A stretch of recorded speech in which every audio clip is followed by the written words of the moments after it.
Now then, YouTube, a bit of a different one today. So obviously you might recognise me, I'm Sam, still Simpsons Classics, but it's a bit different. So, time of recording this, Lockdown 2 just started. 2020 has been a pretty awful year. Long story short, I'm a designer and I got a bit of spare time in between the working week, because this year for design is, like many jobs, is pretty poor.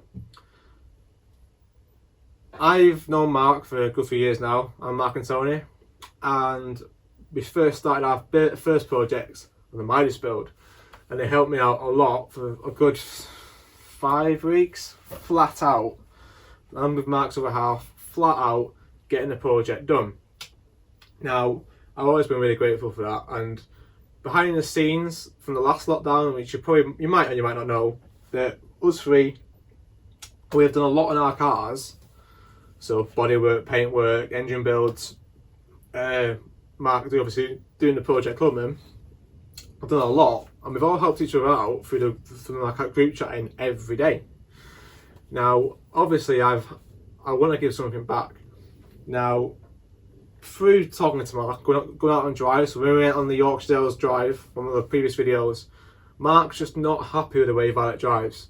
So I got told there's bushes need doing, it's not driving true, the brakes don't work great, exhaust is blowing, it's got an oil leak, alignment's not there, it's got just to the bottom arms but the castle hasn't been set, doesn't know what the condition of the bushes, like top arm bushes, etc.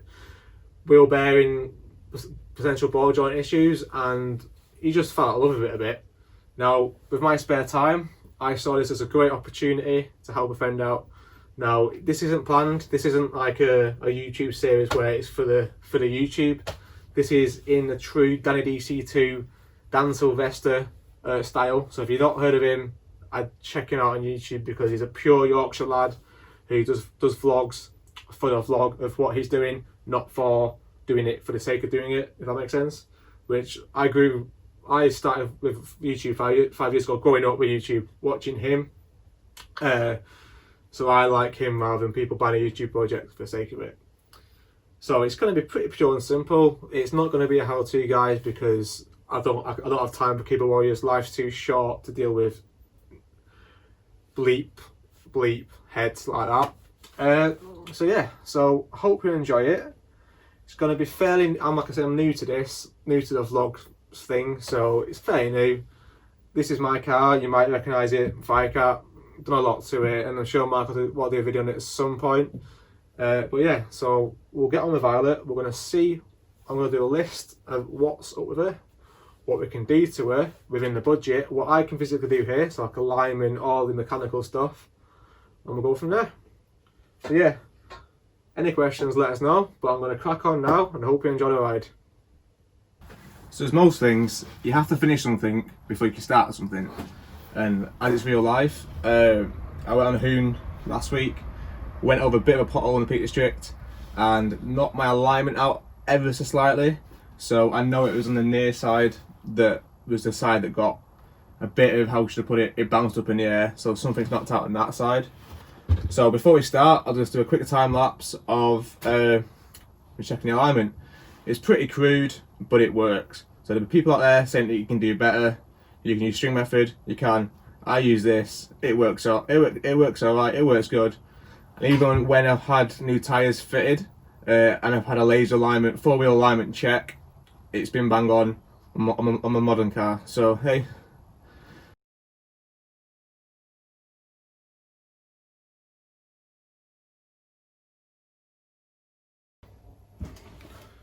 Right then, finally ready to move the cars around now. Taking a little bit of time, but wanted to get everything ready.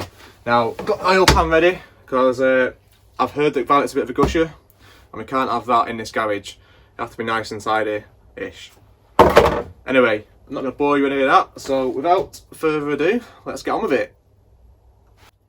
And just like that, she's here. So let's get started. Mark did say he was going to keep it nice and tidy, but I mean, he took most of his sessions out, but I think he's forgot this. I mean, I know he's bought a new sports car and all that, but I mean, leave it in the wrong car, mate.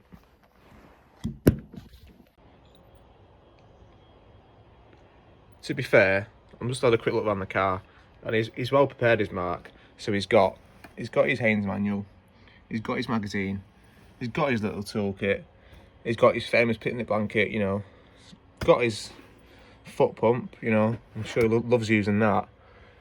Got his little toolkit. I mean, he can't go to work without these, so he's got them as well. You know, what happens when you get out of a sports car. And then, yeah, he has, I don't know, an alpaca wearing an orange hat. I mean, where the hell would you think you find an alpaca wearing an orange hat from? Anyway, let's get cracking. So I'm going to disconnect the battery now, safety first, and then he's charging.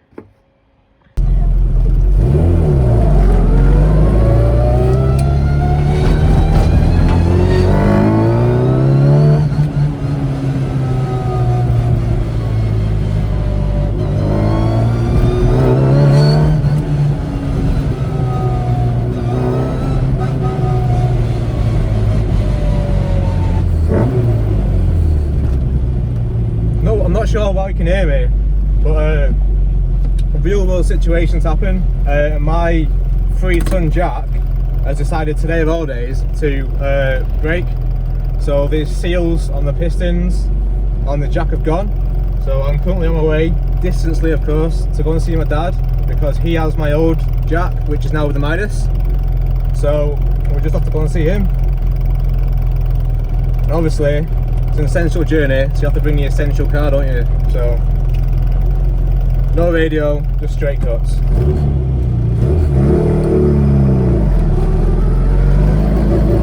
a lumpy cam.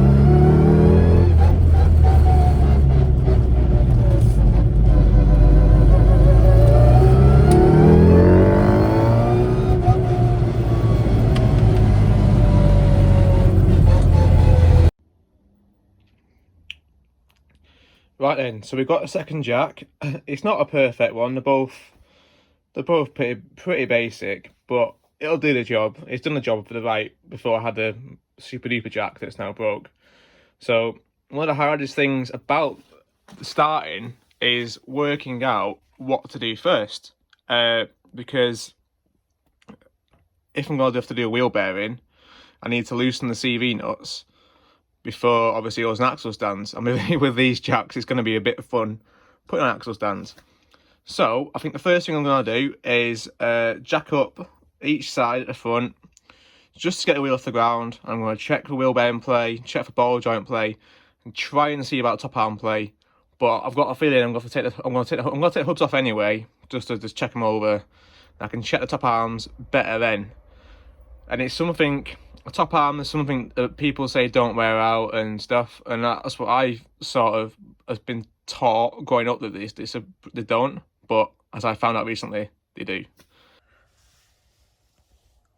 So there is a little bit of play, nothing horrific, but as Mark wants me to give it a good going over, I think for peace of mind and to do a proper check over, I'm going to take the hubs off anyway, and these new pads, I'm going to bleed them, new hoses, brake hoses, so it makes sense to whip the hubs off, check the top arms properly, and then just go from there really, because I think on the bench we'll be able to see, and from the hubs look pretty grimy at the moment, so I'll clean those up, see what we're dealing with. From here you can probably see the weeping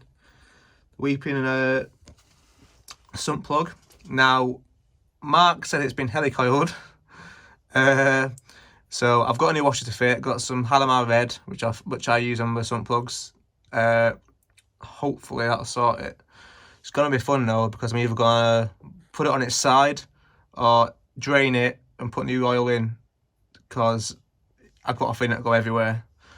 So yeah, so look underneath, it's not too bad to be honest, as you'd expect. So obviously from a few videos back, basically from a few videos back, you might not know, but it's had new halos, had new knuckles, obviously the bump stop return there. So yeah, I'm just gonna give it a go really. We've got new bottom arms to fit, so that's not an issue. And obviously with new bottom arms, new track with ends, so if there's any play in that ball joint, that'll be gone as well.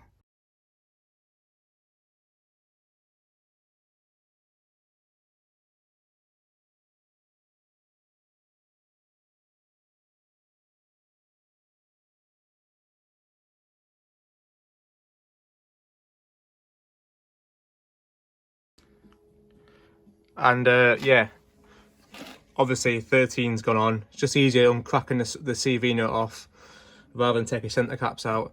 And to be honest, I think Mark's always loved 13-inch wheels. I mean, on Violet. What do you think? These are for sale, by the way. Little plug.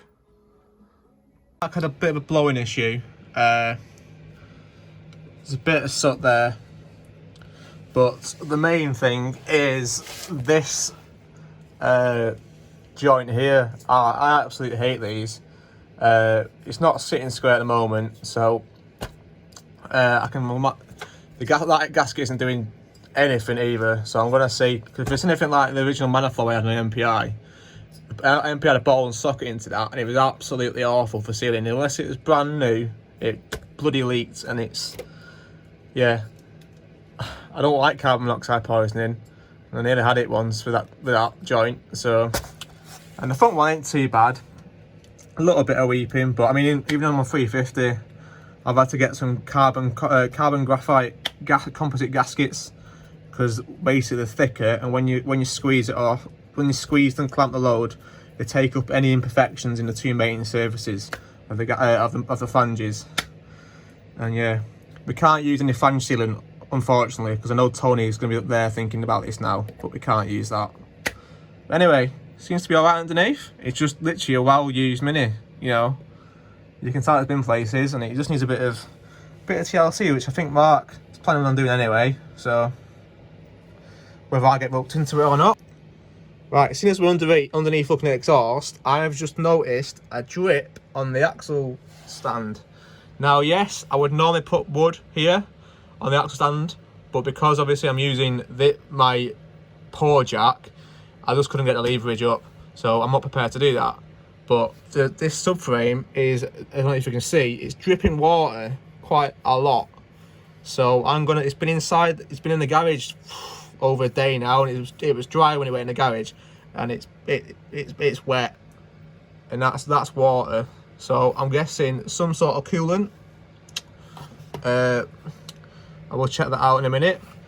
Straight away, I went from the front end of the exhaust, started to look down, and I've noticed straight away it's missing the gator for the gear linkage. And looking at it, potentially that needs the updated alloy bush, which we can do. I've done before. All around there, it's just covered in bloody oil. Back of the engine and that. So luckily, one of my neighbours, my good friend of a neighbour, gave me a load of degreaser, so we can degrease all that and see actually where it's coming from. Looking at it, don't look too bad though. I mean, I'm just checking now because I'm thinking leakage. The steering gator boots aren't split. No, they're nice and dry. So that's at least something. And just typical, one of the things that really annoys me about Minis, 2020 world, is I know these ball joints were new when the James and Mark, both Jameses did these, April, May? Yep, so the hub needs to come off anyway to do that, so I might as well check it all out.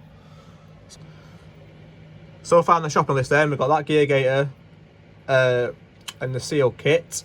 I'll degrease it and check. Exhaust wise, I've got a catback that potentially might be better. I mean, Mark will speak about that. After that, let me know in the comments what you think, because I think the RC40 is way too quiet. But looking as well, the front here is just, I can't tell. It looks like oil, but I'm gonna have a look. Look a bit further. It looks watery oil to me. It looks a bit too clean. So I'm gonna see where all this water's come from. Now, it's relatively warm and dry in this garage, so I can't see it being condensation. You got his swanky RC40 that he fitted when he turned 30. So at the back of the car, it seems pretty good, to be honest. I'm going to check for play. I'm going to check the brakes, because one of the things I noticed on the test drive was the back brakes locking up before the front. Obviously not good. But you know, you hit a certain point in life, about 30. I think Mark was at the start of this year, where you want to go quiet. So it's fitted an RC40, which is fair enough. But one of the things that's bothered me since the day he fitted it was, if you can tell, it's pointing down, and to do with that flange at the cat, it's basically it's not fitted squarely, and it's pointing down rather than being level or slightly up. Another thing that bugs the hell out of me, being a designer, is these brackets here. I'm going to measure it up, and depending on what exhaust we have on it, fit a stainless Jubilee clip, and I'll get a proper stainless one, not some cheap crap, some proper, can't remember the brand now, but it's a proper decent stainless make, which should, in theory, look better, tuck it up, and it should be tight as well. I mean, that is tight, it don't look good, does it? It just looks a bit Heath Robinson. But anyway, that's my little touch I'm going to do for him. Right then, so part of the diagnosis, I'm just looking at everything suspension wise and brakes, just to see really. So obviously I mentioned about the steering gaiters. Well, they're not cracked, but I don't know if you can, or what it's going to see, but it's starting to go. So that's something that I'm going to ask Mark, because I can do it, or if he wants to do it in the future. But if I'm going to do the alignment, new track with ends, if they're starting to, it's alright, to be fair, it's not that bad. But then if you look, you see there, it's going to go at some point soon.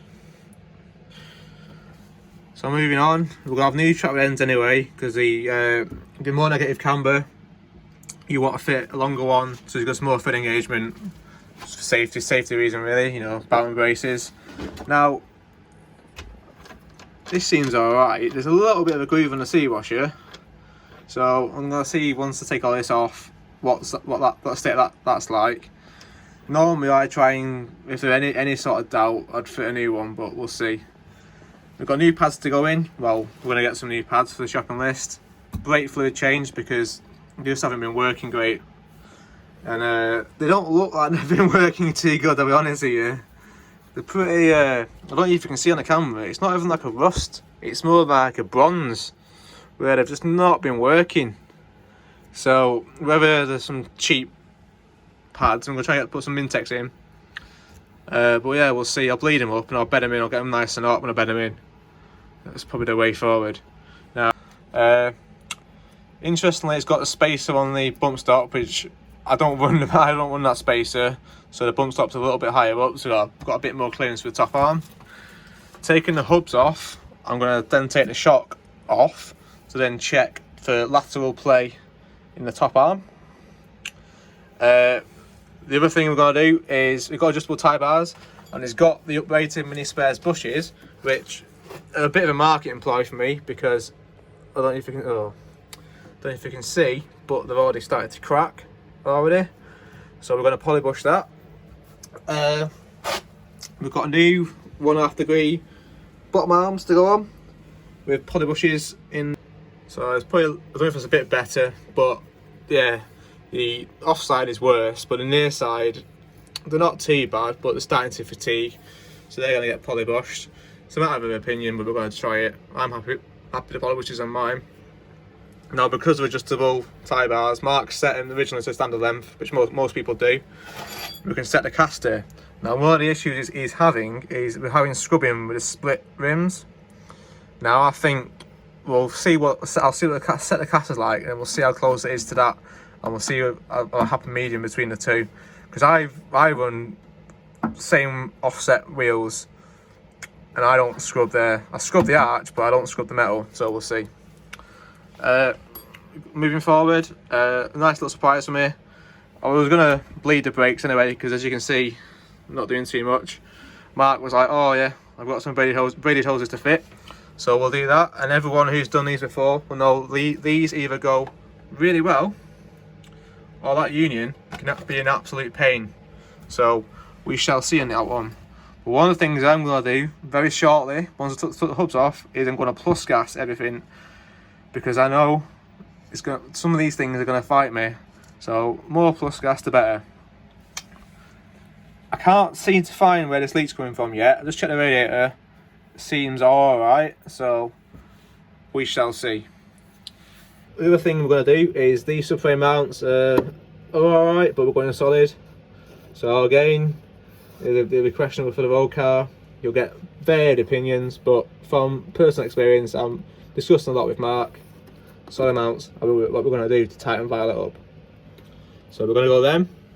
Also the towers, the ones up in the tower, which are pretty much shot, and the ones at the front, poly, again, got so much movement. The rest of the car though is pretty damn clean. Like, there's a few bit of touch-ups there which I'm probably going to do if I can. I think I've got some matching yellow hammerite. We'll do that. And I suppose, yeah, it's just really it, really. I've got some headlights I need to try and sell to Mark at some point. And I might try and persuade him to get some flat indicators, but it's not my car, is it? But hey, looking really good though. And yeah, I hope you're enjoying it, because I'm looking forward to getting started and doing some work. Now, one of the issues that I knew about driving already was the fact that the seat diaphragm has gone.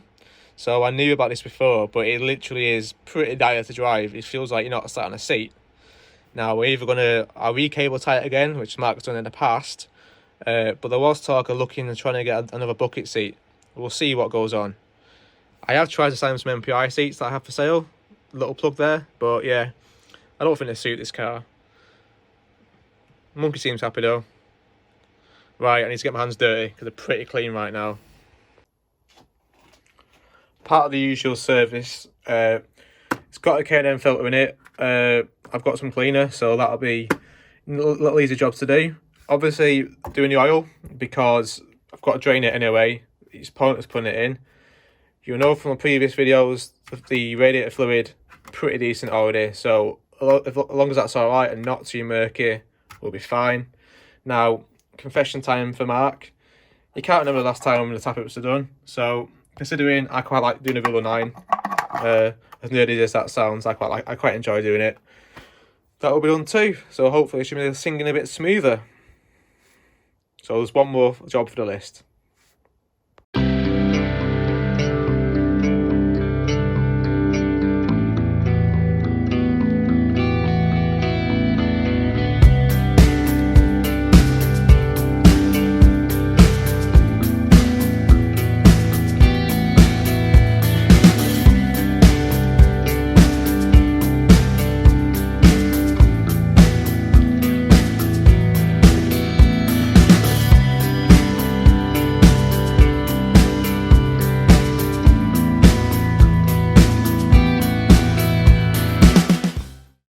So, first hub is now off.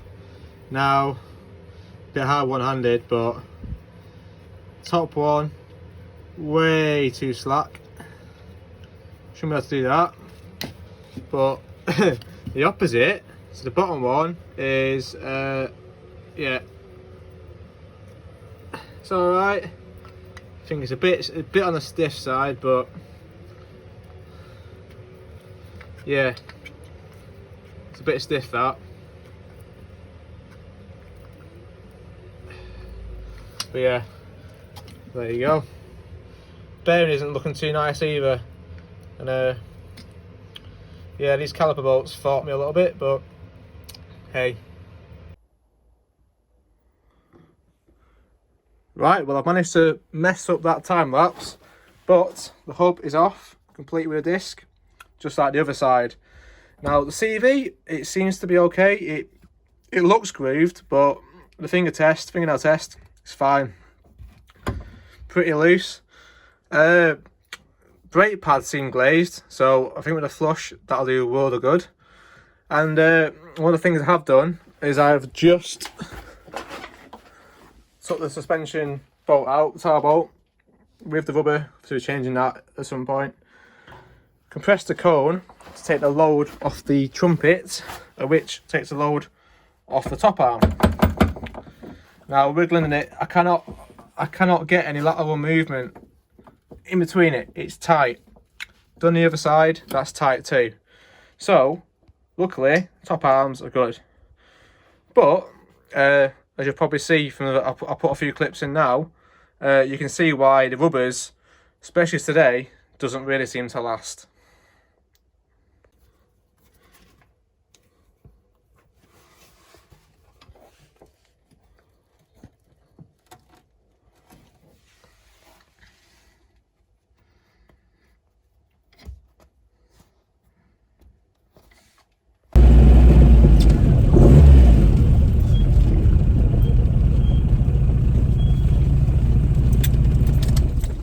Right then, so I'm going to do the outro here now. Got a list of parts from Mark. He's bought them, so I know where to go and pick them up. So yeah, it's been a fun one, and I hope you enjoy. To be honest, it's just good getting out, because lockdown, like a lot of people, even if you don't realise it, mentally you can be struggling, and I think it's just good to keep going, doing the things that you want to do and you like doing. So try and avoid the TV where you can, the news, because that affected me during the last lockdown. Like, it's all doom and gloom. You just got to keep positive, and if you can get in the garage or do something you like doing within lockdown rules, then do it. I really would, but for mental health especially, it's worth it. So yeah, stay safe everyone, and enjoy.